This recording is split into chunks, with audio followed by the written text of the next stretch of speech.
Good afternoon, everybody. Thanks so much for joining us today. We are running this session on cybersecurity and cyber protection today. Uh, for anybody who's not aware, I'm Brandon Peters. I'm Virtual Chief Information Officer at F12.net. We do have, for right now, cameras, microphones, everything muted on that front. But please do note that there is a Q&A section. We do have that available to be asking questions as we're progressing through this.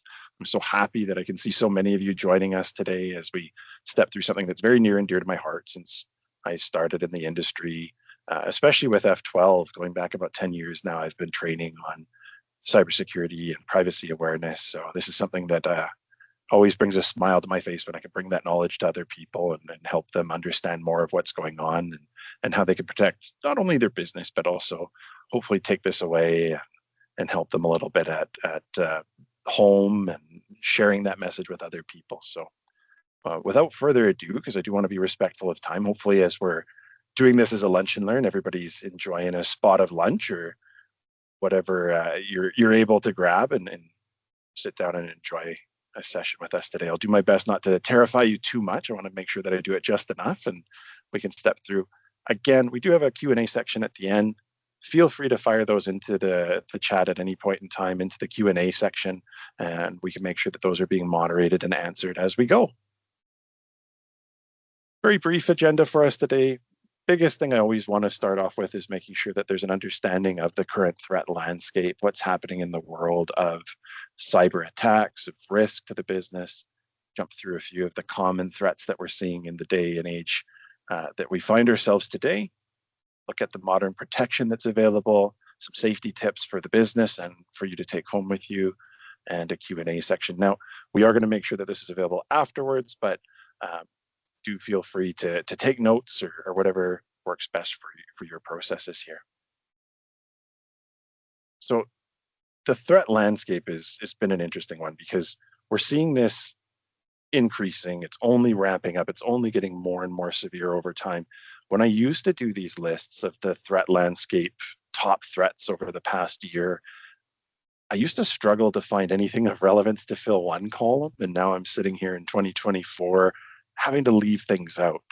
These names on the screen, with the exception of maybe a few, are the ones that are most recognizable as brands, with maybe a few exceptions.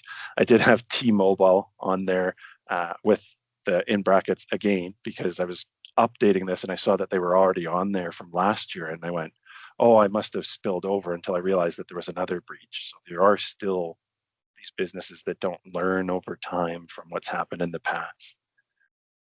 We also see one in the top of the right-hand column, the mother of all breaches, which is not linked to a specific business that was compromised, but this is an incident where you saw more than 1 billion records that were compromised.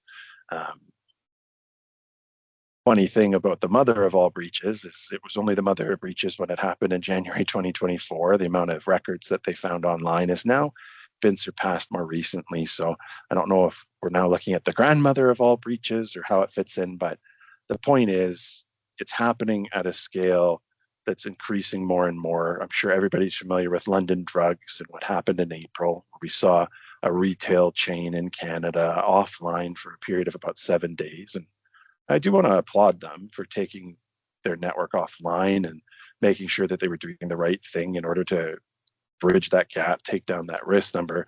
They did still end up paying the ransom in the end to make sure that they got everything back. So there is still that propagation of funds going directly into cyber criminals' hands and allowing them to keep doing this. So this is why we really want to make sure we're bringing this home and really training on this and making sure everybody aware of what's going on, because there's so much at risk today.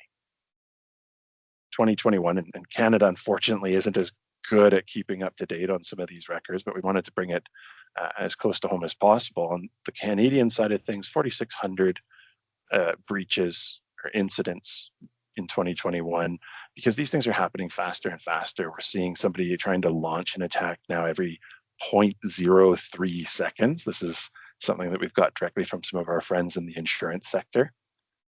76% of claims originating with phishing attacks. That number is actually higher now. If we're looking at numbers globally, we're seeing things starting in the phishing area, probably closer to about 89% now. So it's really really striking home how much ground they're able to make going in through email, through SMS. If you want to extend into things like phishing and the phone calls, we're going to talk a little bit in a moment about how they're expanding that. But when we're talking about the business sector, and this is a number that was released by Verizon a number of years ago, 60% of small businesses that suffer a cyber attack, a breach, or an incident of some sort go out of business within 6 months. There's a massive amount of damage that can be done to businesses. Small, mid-sized businesses are the ones that are most exposed to the risk because they don't always have that way of recovering when they're offline for that period of time. So I want to make sure that we're framing this in such a way that people realize it's not only the London Drugs, the ThyssenKrupps, the T-Mobiles of the world that are at risk, it's everybody. There's so many different avenues, whether it's through records published on the dark web, through more of a shotgun attack where they're just trying to spread out and go after as many people as they can. We're still seeing a lot of small, mid-sized businesses being impacted by this. A whole bunch more numbers, as I mentioned at the top of this session. We will make this available further down, whether it's on YouTube or through email after the fact. But the one area I really, really want to focus in on is this middle section here around the top 3 attack vectors in Canada. We talked a lot about the email and phishing side of things and how much of an impact that has, but the number that we're seeing now coming in through misconfigurations and known vulnerabilities. So I had somebody ask me about the difference once upon a time. And when we talk about misconfigurations, we're talking about maybe from a security standpoint, there's access left open. Maybe there was somebody who was working with the organization, an account didn't get locked out quickly enough. It was left open for a long period of time. The known vulnerabilities being more on the update side of things, making sure that you're doing your Microsoft updates, your program updates, making sure that those are being reviewed so that you know which exposures or which vulnerabilities still exist on your network, rather than saying, well, I rebooted my computer and I did the patching last week, so it must be good to go.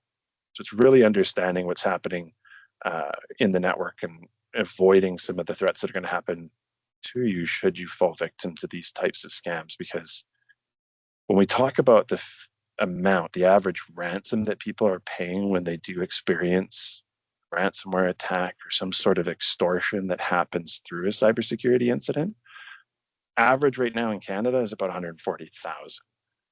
From some of the numbers we've seen. That number, like so much in our world these days, is subject to things like, 7% inflation, where we're seeing that number going much, much, much higher now. Globally, we're seeing that number in the millions. I think it's just shy of 2 million. Got some numbers further on where we can review that in a little bit more detail. And it's happening more and more often for a number of reasons. One, and this is one with a bullet at the bottom, you can see that we're talking about how cloud attacks are now the number one attack vector, and have been for a while, but to a point now of outnumbering the on-premise 10 to 1. And this isn't that clarion call for us to all rush back into our castles and shut our doors, bunker down for the attacks, and bring our email and everything back on site, because there's many reasons why we went that direction in the first place. We were trying to increase productivity, increase our ability to work from wherever we need to do our work, increase our ability to communicate amongst our business. These are things that still have a lot of value to how we're working today. The question isn't about whether we need to bring it all back on premise. It's about, do we have the proper security controls in place today to make sure that we can defend against some of these attacks that are taking place? When we talk about artificial intelligence, and I know that's a massive buzzword today, but it really is one of the biggest things that's impacting the cybersecurity landscape, both on the good side and on the bad side. Because what we're seeing on the bad side of things is something as simple as email messages that are being generated by AI that can be more targeted towards an individual, or even just, have proper spelling, grammar, word choice, that sort of thing, that makes it more difficult to spot. Because I know a lot of people have been trained over the years to spot those types of elements. but also the deep fakes. And we're talking about that for those who don't know. We're talking about video and voice impersonation that are now happening through AI. And it sounds like very much future looking things, but it's not. It's here today. Received it a little too recently to add it to this slide, but the number of deepfake attacks that we've seen happening in Canada over the last year has gone up by 400%. When we talk about that, that's in comparison to places like the United States, which had 3,000% increase on deepfake attacks, especially in the wake of the hurricanes that happened in the Southeast Panhandle, where you're talking about a lot of people putting out these just gut-wrenching stories about their suffering through the hurricanes and have a video to show them and a link for a GoFundMe or something like that. People are absolutely taking advantage of this technology to scam people and businesses out of their hard-earned money.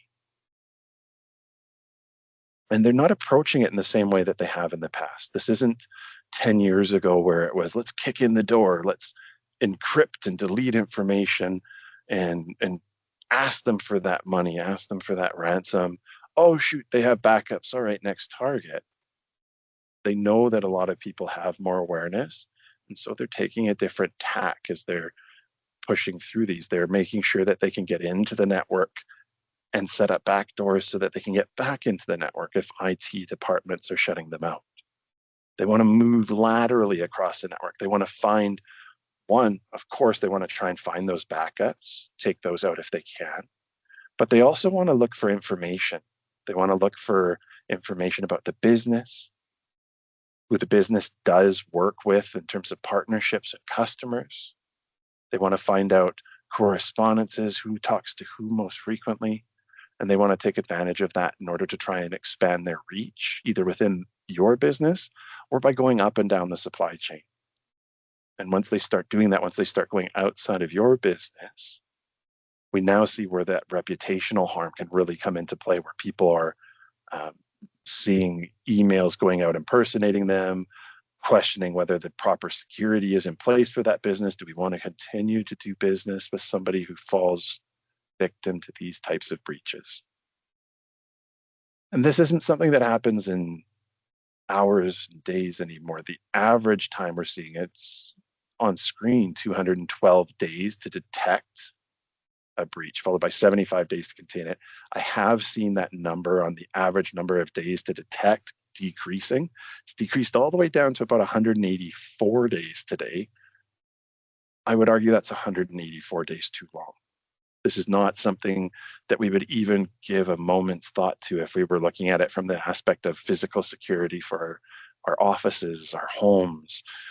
We couldn't even fathom somebody living off the land in those places for that period of time. Yet we avoid putting the security in place to make sure that we're protected on the cyber side of things, partly because we don't understand, partly because we think that, we're too small or they don't think of me. What's the chances of me, quote unquote, winning the cybersecurity lottery and being targeted for these? But when we're talking about just the widespread and like 81% of businesses in Canada being targeted, not just happening for somebody to stumble across, but being targeted. And it really brings to light the fact that there is nobody too small or nobody off that radar when it comes to what's happening in this space. And one of the big reasons that this continues today is the fact that we've got so many weak links that can happen from the human elements. And we can train on this, we can do whatever information sharing that we want, but all it takes is a bad day. Not even a bad day, maybe it's a bad hour, a bad 10 minutes. Maybe it's somebody who's got a newborn at home and they're only getting 2 hours of sleep.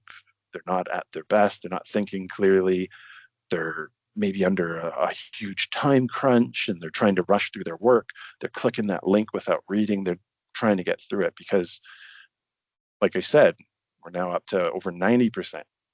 I did misquote the numbers earlier. It's over 90% starting with an email and resulting in that human error side of things.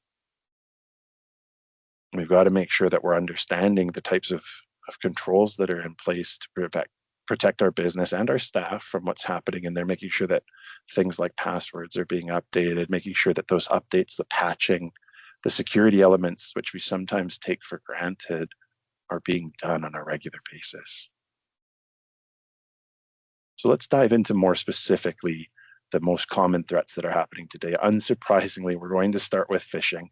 For years, we've been saying, oh, we wish we could tell you that it's something else, but it is still number one of what we're seeing as far as those threats go, where it's either something where they're going to do the shotgun approach. They're going to send it out to as many different people as they can, hoping they get a bite, hoping that they get in. This is the part where if you're looking at it as phishing, they're throwing the net over the side and trying to pull in whatever they possibly can.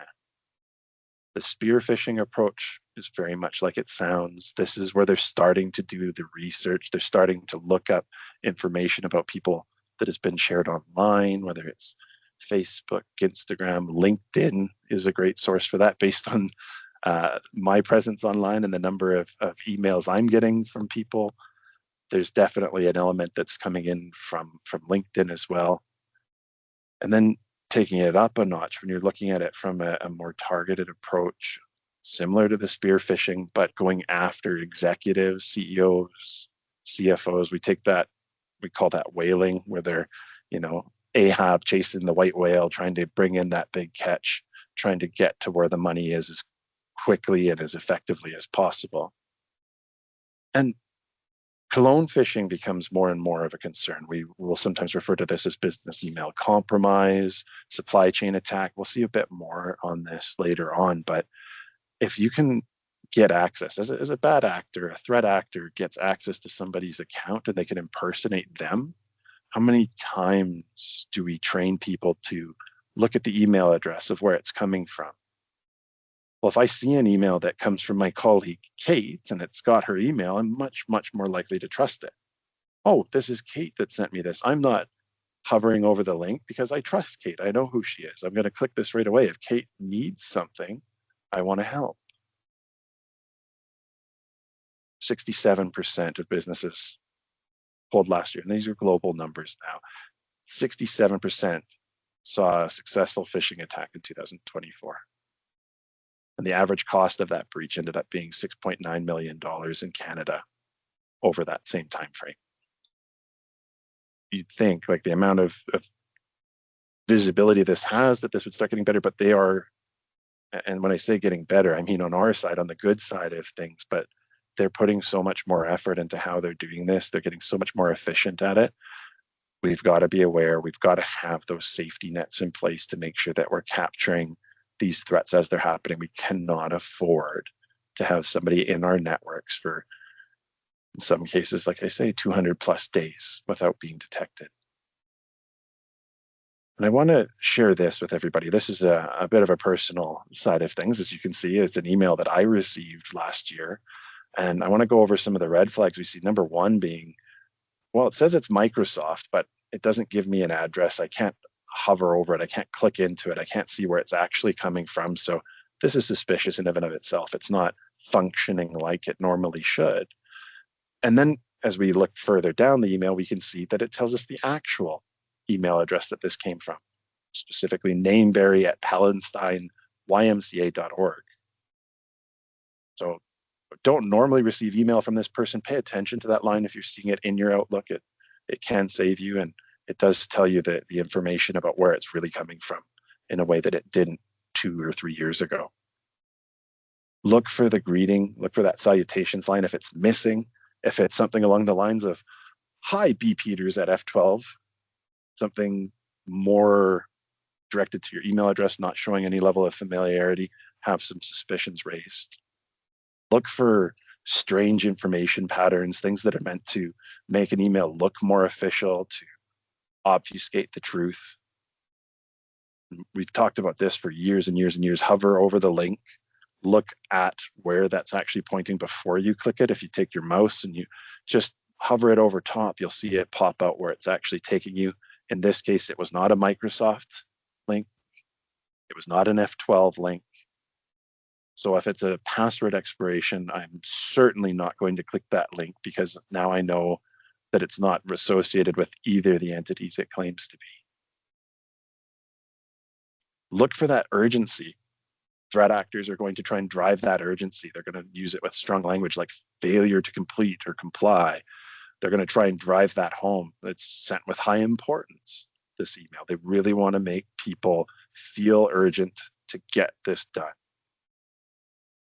Now, the kicker to all this, and admittedly, the point when I actually clicked a link was when I was trying to take a screenshot of this email that I received. And the trick that they put into it, not only were the links that I highlighted in an email a link to that site that they wanted me to get to, but in fact, the entire email itself was an image. It's disguised as an image, so be careful where you click on it as well. Don't just click on it to select the window, hover your cursor over it. If it looks like mine does on the screen right now where it's the arrow, good, you're safe. If you see that change to like the finger and the click like you wanted to, or like you will see when it changes to a link, be wary. Somebody's hiding a link and something risky that you may not catch if you're not paying attention to it there. Ransomware has been around for a long period of time as well. This is not going anywhere. I shared some of the numbers for Canada earlier on, the global number being up around $1.5 million for that average ransom payment in 2023. And this is through things like, I think London Drugs, going off memory here, was around $25 million that they ended up paying. So you're seeing some of those large enterprises paying that as well. But they're going higher and higher for the small mid-sized enterprises as well. They're really trying to push that up, making sure that they can get paid at their fullest amount. They're trying to get in, they're trying to not only steal your data, or not only encrypt your data rather, but steal it, especially if there's anything intellectual property related, things that are highly sensitive. But also they want to steal the private information of your staff, your partners and vendors, and even more importantly, your customers.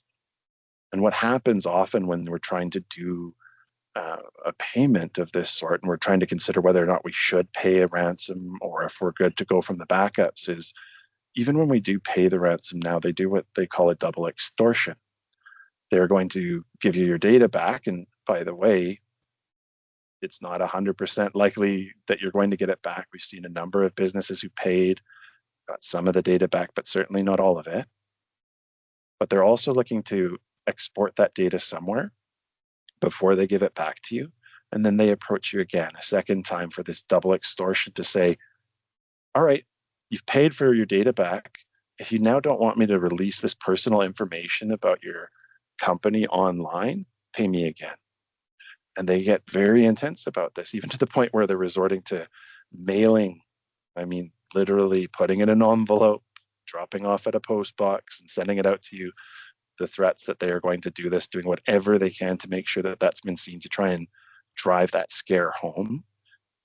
Sometimes one of the best things you can do in the case of somebody like London Drugs is to be clear about it, that this has happened, remove that exposure right away. And there is a requirement now, a regulatory compliance side of things in Canada, that if you've got a breach that can cause a real risk of significant harm to your staff, your customers, your vendors, anybody that you work with on a regular basis, it must be reported to the Privacy Commissioner of Canada.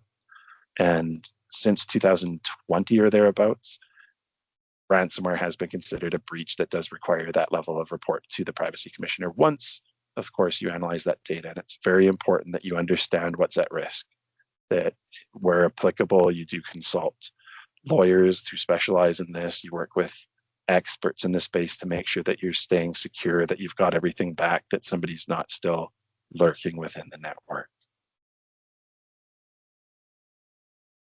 Talked a bit about AI and how many people start thinking some of these things are a bit fantastical in nature, but we are seeing the deep fakes coming in more and more. I say earlier this month, it was actually last month, as this is now spilled over into November, but we did see a US Senator, Ben Cardin, who fell victim of a deep fake attack. He was approached by the team from Foreign Minister Dmytro Kuleba from the Ukraine to approach that they wanted to have a Zoom call. Senator Cardin joined the Zoom call to be confronted with what looked like Foreign Minister Dmytro Kuleba but it wasn't. There was certain questions that were being asked that eventually tipped him off and prompted him to end the call before anything serious could be done. But the point of it is, not only were they able to gain access to a US senator and book that meeting in a way that was convincing, they were also able to prolong the call long enough where there was still some doubt if this was actually the real Foreign Minister Kuleba or not. So it is that convincing now. And I don't know if I've added sound here, but I do want to share an example of this. The sound might not be coming through right now, but I want you to look at the video. I want you to look at the facial expressions of what's happening and understand that what's happening from this video right now, this video has been generated from that single image that you see in the bottom left-hand corner down here. The only things that were uploaded as part of this to, and this is something, fortunately, from Microsoft that's still a research element. It's still in preview. It's not been exposed to the people en masse, but all that had to be provided was that photo and a brief audio clip for them to generate this video. One single static image, they were able to generate this. And there's still little clues, especially in and around the eyes, that might make you doubt and question what's happening. But it's getting more and more believable. We're going to see this get better and better over time. From the vulnerabilities side of things, we hear about these in the news all the time. Your IT team is likely approaching you on a regular basis about there's, this FortiGate vulnerability that's exposed. We have to do the patching. And I'm hoping that they are approaching with this. These are the types of things that we want to make sure are getting done on a regular basis. It's not always enough to make sure that the updates are being done. Sometimes you need to make sure you have appropriate tools in place that are doing the scanning across your network to find where those vulnerabilities might exist. Whether this is through something like a pen test where somebody's doing I don't know if I'm allowed to say white hat hacker, like red team exercise, whatever that case might be, where the good cybersecurity professionals are taking the time to try and get into your network to find those holes. It might be something as simple as having software that runs on each of your devices, your computers, your servers, your network, to find where those gaps might exist.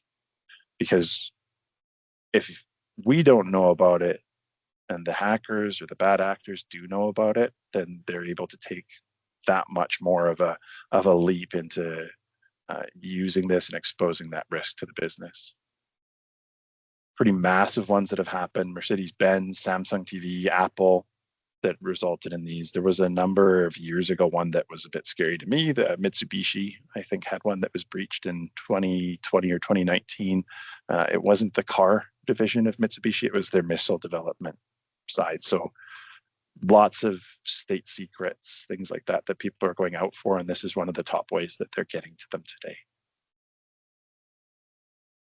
Credential leaks, yes, we're still seeing a lot of password leaked onto the dark web.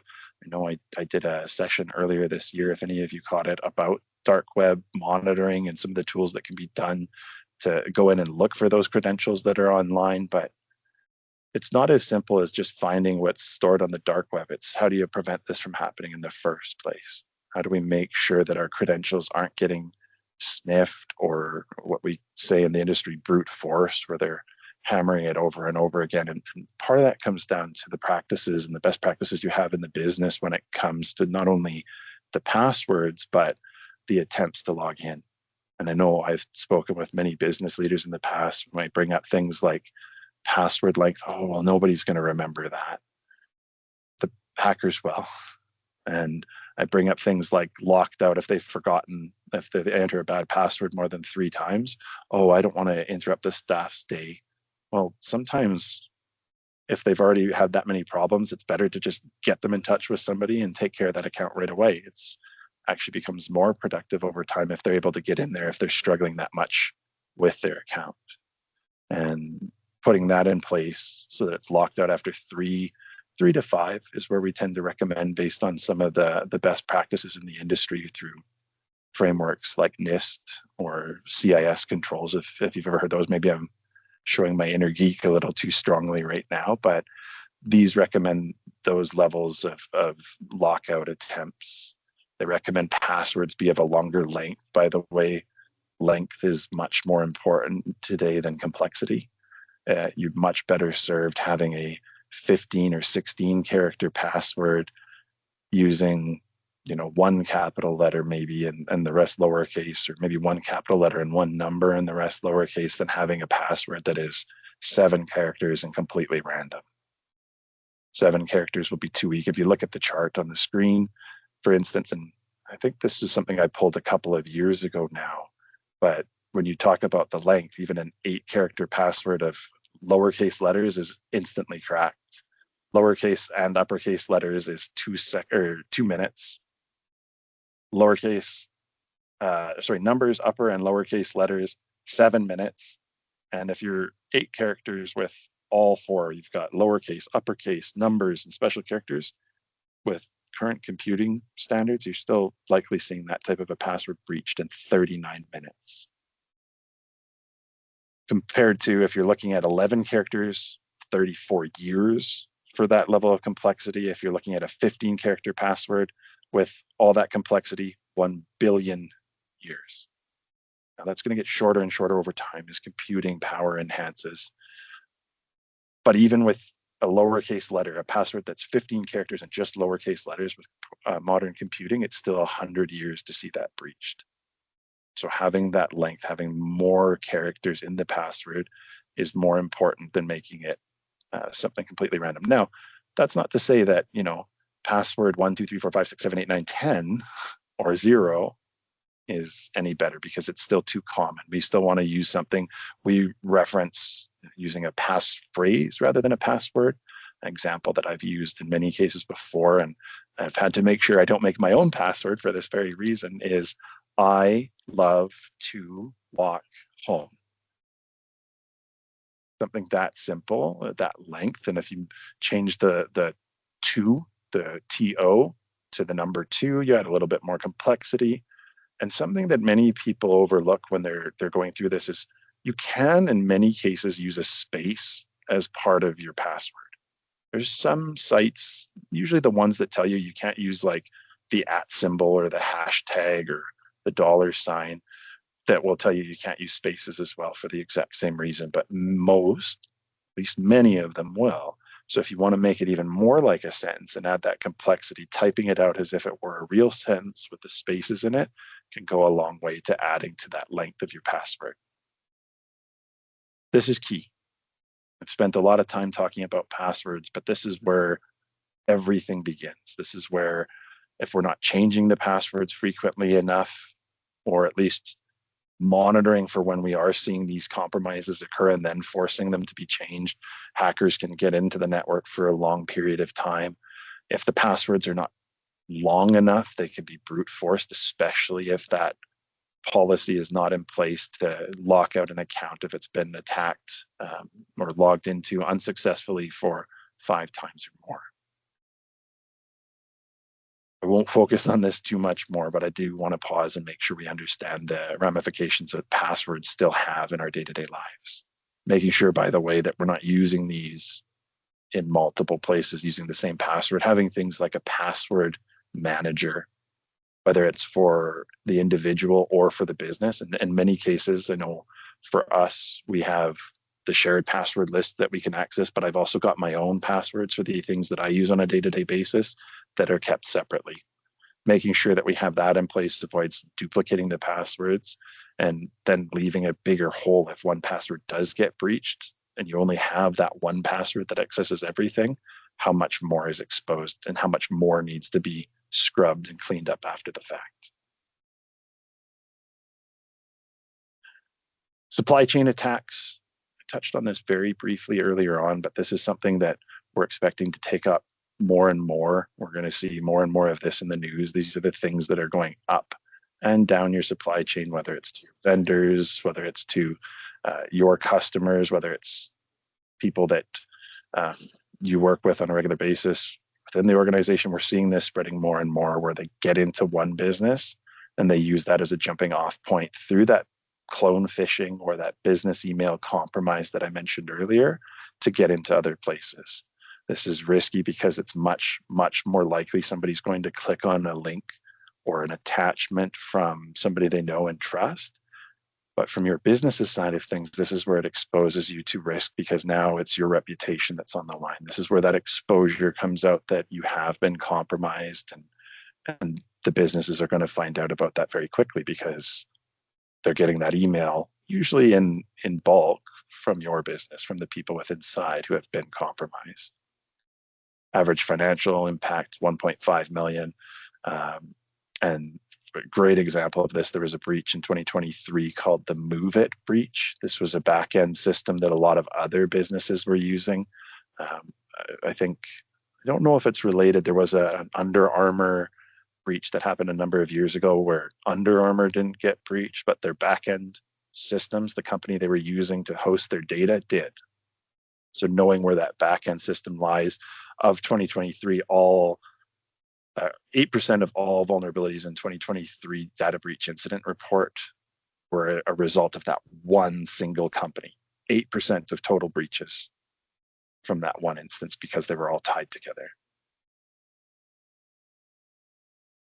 So,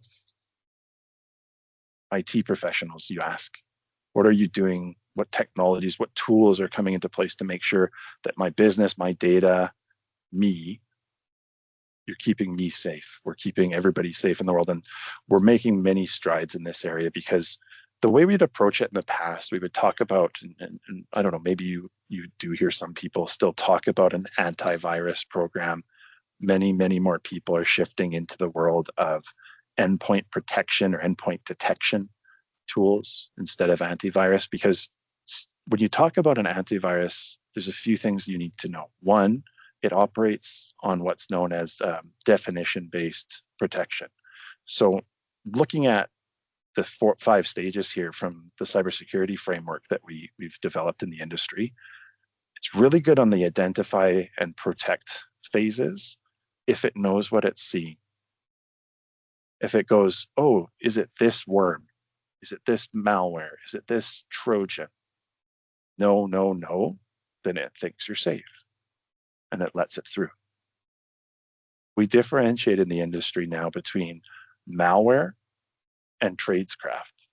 And in some cases, if it's tradescraft, where we're talking about an actual individual that's actively trying to infiltrate your system, much more difficult for an antivirus, a traditional antivirus, to spot. They're not installing software. They're not running a program on your system. They are scanning to find what they can. They're doing things in some cases that businesses might be doing themselves, in other cases, not so much. So we've really got to develop a way that we can now work on detecting these things as they're happening, especially if we want to bring that time to detect that we've talked about a couple of times now down from that 184 days that we're at recently. We got to know about it. If somebody is having that bad day and they've clicked that link or opened that attachment, we have to know about it as quickly as possible, because there is a chance that that person, if it's been executed in a way that has been really researched and is really well thought out, they may not notice that they've been compromised. They may not think to report it because they might not know something has happened. We have to have those back-end systems.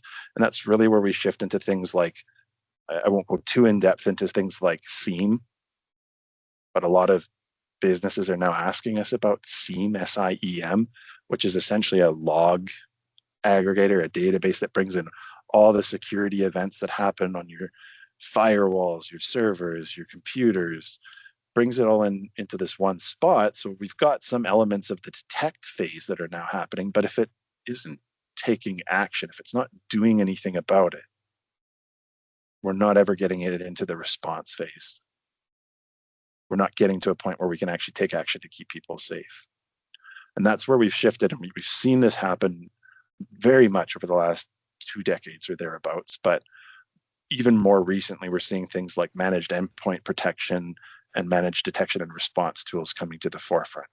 These are now tools. So if you've got something and they're selling it to you as an antivirus and not endpoint detection or endpoint protection, detection and response tools, rethink the strategy that you have in place for your business. because these tools are the tools that are now, instead of looking for that specific software definition, and don't get me wrong, there's still some of that that happens in the back end, but instead of looking for that, they're looking at behaviors. They're looking at what's happening on your network, on your devices. Why are those files that have not changed since this computer was installed? Why are all these files in that location and all these locations next to it all of a sudden starting to change? Something's happening, shut it down, lock out those files, take the computer automatically off of the network and prevent the spread. This is where we have to go today. We have to get these responses that much more quickly to make sure that we can prevent them from getting into the network and doing some significant harm to our businesses and to our persons. The managed detection and response is a step above that. At F12, for instance, we use a product called Blackpoint Cyber. It is software-based tool that goes out to all the computers, that goes out to the servers. It brings in even beyond what we're talking about with some of the endpoint detection. It's going out to the switches. Even more importantly, it's bringing in the cloud. So we go back to that 10-to-1 ratio that we're seeing if we're doing everything to protect our on-premises, but we're ignoring the cloud solutions that we have in place. We're not really protecting the main system that these attackers are going after.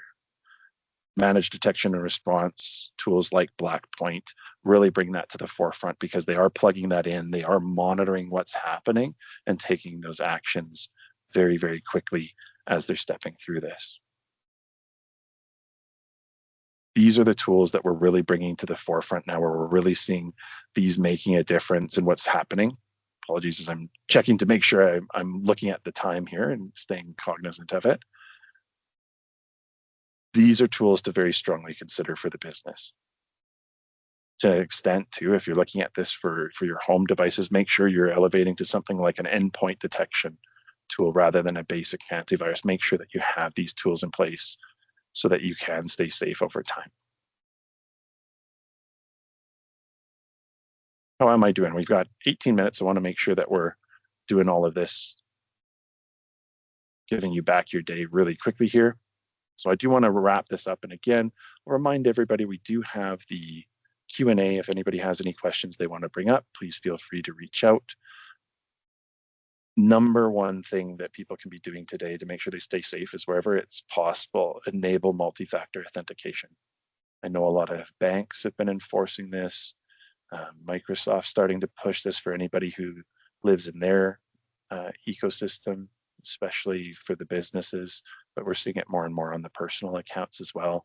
Google and Gmail starting to announce that for some of their systems as well. I want to be clear, because this is a misconception within the industry as well, that multi-factor authentication is not infallible. There is still ways to get around it. Enabling this alone is not enough to keep you fully safe online. But my goodness, does it make a difference? Does it take that from like 95% of those threats out there, when the password has been compromised, the multi-factor authentication blocks it?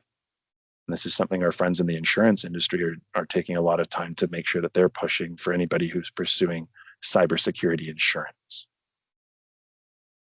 Improve the password habits. This is not just at the individual level. When you're looking at this from a business standpoint, make sure you're talking to your IT and your security teams about the policies that you have in place. It's unfortunate, but me telling people on a call like this to have a 15-character password is often not enough to have them build out a 15-character password. It's likely something that they're going to shift over and have in place only when they're forced to do so. Be cautious of Wi-Fi networks. I'm actually traveling at the moment, and I am at a hotel and connecting to Wi-Fi in the evenings. And when I do so, I make sure that I understand what I'm doing. I also make sure that I'm running my VPN so that there's some encryption happening when I'm on the public hotel Wi-Fi. Even better, if you're in a place where maybe you're not worried about roaming charges, things like that, use your cell phone. Stay on the mobile network. Don't connect to the Wi-Fi. Run things off there, especially if you need to do anything of a financial nature. Make sure that you're doing that. If not, make sure that you have understanding about if you've got a VPN in place through your company, if there's other tools that you can be invested in to make sure that any data you're sharing on that network stays encrypted and locked down. This, by the way, one of the big ways that we're seeing multi-factor authentication get compromised is because somebody went to a cafe or a hotel or an airport, public network. Maybe it's a legitimate network that's security is not up to snuff. Maybe it's somebody who's set up a wireless hotspot that is just called, I don't know, like Pearson Airport Wi-Fi or something along those lines. We've got to be cautious of what we're connecting to, but also what we're doing once we are connected and the controls that are in place. Don't give out personal info. This is not a requirement. If you're signing up for a new service online and they say, here, fill out this form with this information, yeah, they're going to have instances where certain things have that asterisk next to them saying that you have to fill out information. But if I put for my first name just the letter B, that satisfies the requirement and makes it a lot harder to identify me and my account online. There's certain instances, government sites, business sites, where you might want to provide that information so that they can talk to you and address you properly. But I certainly am not going to be hurt if my Domino's order doesn't come with my full name and information on it. Be cognizant of what you're sharing. Share less and add more at a later date if you need to do so. Have backups. I can't stress this enough, especially when we're talking about things like ransomware, but also make sure that they are disconnected. The number of times where we've heard people have a backup on their network, but it's plugged in as a USB drive to a computer or a server, which is what's being encrypted. And well, guess what? It spread. Make sure that those are disconnected. Make sure that they're cloud backups where you can. Make sure that if you do have USB backups that you're running, that they are being disconnected on a regular basis. We're talking about disconnecting a USB backup. Make sure that it's being swapped out daily, preferably daily, if not daily, at least weekly, to make sure that you have that ability and understand your business and the risks that you have if you can't go back to a certain point in time. I love this one because contrary to maybe what it sounds like as I'm talking about these things, I tend to be a very open and trusting person, but I have really had to change that. I've had to step back and put everything under the microscope to see what it is, what it's coming from, what that individual is really wanting from me. And prepare for an attack. These are things that are being asked of businesses more and more. This isn't something that we take lightly. Let's plan, okay, if this happens, who am I telling? How am I reporting this? From there, who else needs to be notified? Do we have to let the Privacy Commissioner of Canada know? Having a incident response plan in place, having some understandings and some communication to your staff about how to communicate these things as they are happening becomes integral. And by the way, we've had examples. I've had colleagues who've told me they've been in a similar session as this, and the CEO or somebody high up within the organization stands up and says, and if I hear anybody has fallen for one of these tricks, you're fired.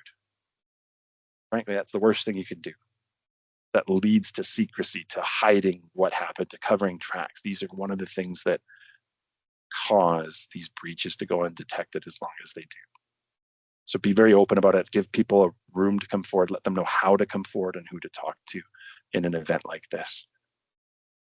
Do updates. We can't ignore these any longer. The 0-day threats that we're finding out about, as the name suggests, day zero, as in today, are only going to be protected against them as we're doing our patching, as we're doing this more and more frequently. It's not a monthly thing anymore. I would say you should be doing this at least weekly. And that gives you a little bit of that sweet spot so that if a bad update comes out on a Tuesday, you're not getting it right away. You're letting them fix it and maybe installing it the following Monday. Something along those lines goes a long way to making sure that you stay secure, but can still have some level of productivity and make sure you're avoiding something bad getting pushed out to your system. Encryption becomes more and more important as we talk about this. The VPN example that I was giving is one type of encryption where you can have that on your network connection where it forms that tunnel around your data, making sure that people can't peek in and see what's happening, can't see your password, can't see your multi-factor authentication tokens or anything like that that would allow them to get into your account or impersonate you in some other way. but also make sure if you've got laptops that you're making sure there's encryption turned on, so if they get stolen, that they can't be disassembled and information retrieved. If you've got phones, tablets, make sure that you've got uh, PIN codes is typically enough these days, especially if you're on a Apple device. Just having a PIN code in place is sufficient enough to make sure the encryption is turned on for that device. So if it does get stolen, they can't basically pull out the storage inside and read whatever's on it. And lastly, make sure you're conducting regular training, whether it's for your staff. I would say at most, or at least minimum, I should say, make sure it's done annually. The more frequently you can get this in front of them, the more it's at the forefront of their thoughts and what's happening. But also stay informed yourself. Make sure you're doing regular reviews, whether it's on websites. I frequent CIO newsletter and looking through that and seeing what's going on. But there's a lot of other really good sites that do report on this so that you can better understand what's happening. Attend sessions like this one. Make sure you're kept up to speed on what's going on in this sector.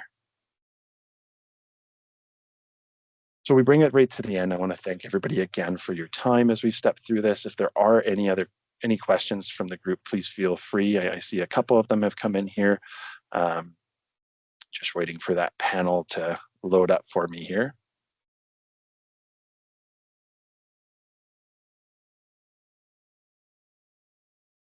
Okay, small biz, are there any government programs we could take advantage of? What about insurance? Love this question for two reasons. One, there have been a number of initiatives that have come out. I don't know what's coming out to replace it. Earlier this year, we had a program called CDAP from the Canadian government. This was a program that was aimed to provide up to $100,000 of interest-free loans for smaller businesses to take advantage of to transform their IT and put that in place.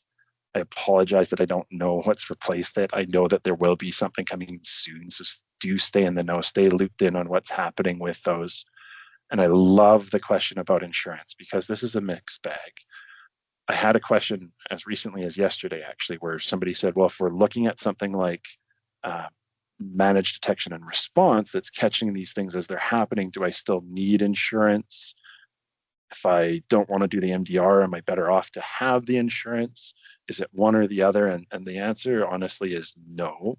It's not necessarily one or the other. It comes back to what you're valuing most within your business and how you transact on a day-to-day basis. If your data, your intellectual property is so important, and it might be your list of customers or price sheets or something along those lines is so important that you just cannot risk having that get out, insurance isn't going to help you.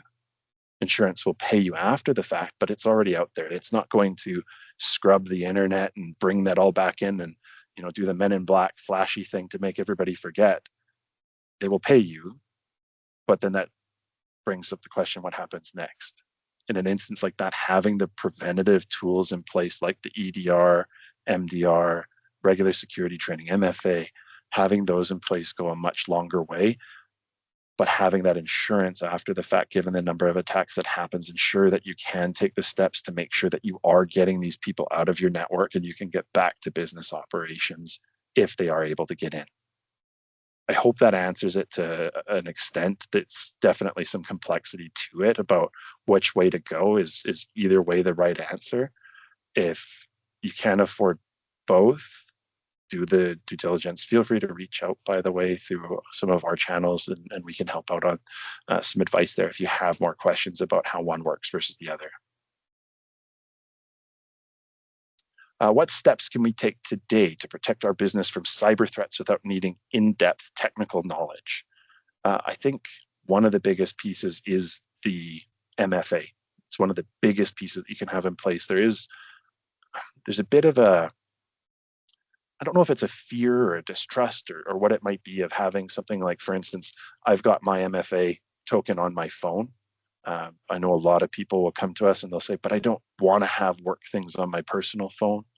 I can assure those individuals that on my personal phone, when I had it, it's now a business phone, but when it was a personal phone, it took up none of my data and there was nothing company-wise that it gave them access to my phone or anything like that.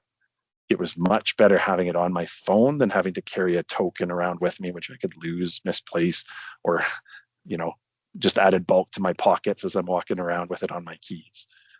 So having that MFA in place is a really cost-effective way to just slash those number of risks in half, or much more than half. I don't know where that number came from, but it is, like I said, like the number one bullet. It's why it was number one on the list of recommendations to proceed with.